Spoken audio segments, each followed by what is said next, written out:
അത് ശരിയായില്ലപ്പേ. എന്താടാ? 18 വയസ്സാണ് വോട്ട് ചെയ്യാൻ. എല്ലാത്തിനും ഒരു പ്രായമില്ലേ എന്നും പറഞ്ഞ് ഞങ്ങൾ ആർക്കെങ്കിലും കുത്തണ്ടേ? എന്തിനാണ്? അവരെത്ര പ്രാവശ്യം വോട്ടെന്നും പറഞ്ഞു വിടുന്നത്? അതിന് വോട്ട് ചെയ്തിട്ട് 5 ദിവസത്തേക്ക് പൈസ എടുത്താണൂലല്ലോ. എന്താടിത്? അവർക്ക് എന്തൊക്കെ കഷ്ടപ്പാടാ. അതെ, എത്ര പ്രാവശ്യം വന്നാണ് അപേക്ഷിക്കണത്. അതുകൊണ്ട് ആ ഓട്ടം കട്ടിയത് അവര് സന്തോഷമായിട്ട് പോവൂലേ? എടാ, വോട്ട് ചെയ്യണത് ജനങ്ങളെ ഭരിക്കാനാണ്. നമ്മുടെ വോട്ട് മേടിച്ച് നമ്മളെ ഭരിക്കണോ? പിന്നെ ഭരിക്കണ്ടേ? ഭരിക്കണേക്കാ കൊള്ളാം. നമ്മുടെ വേത്തോട്ടേരെ സ്വഭാവം മാറും. രാജാവരണോണാ? അല്ല, രാഷ്ട്രീയ ഭരണം. അപ്പൊ രാജാവ് മാറി പ്രജ ഭരിക്കാൻ തുടങ്ങിയല്ലേ? ആടാ, രാജാവായിരുന്നപ്പോ രാജ്യം രാജാവിന്റെ ആണെന്നുള്ളൊരു വിചാരം ഉണ്ടായിരുന്നു. പ്രജ ഭരിച്ചപ്പോ 5 വർഷമുള്ളൂ.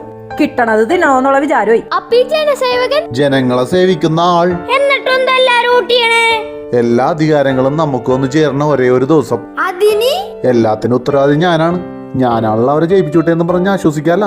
അപ്പൊ നമ്മ പണിയെടുത്താ നമുക്ക് ജീവിക്കാം.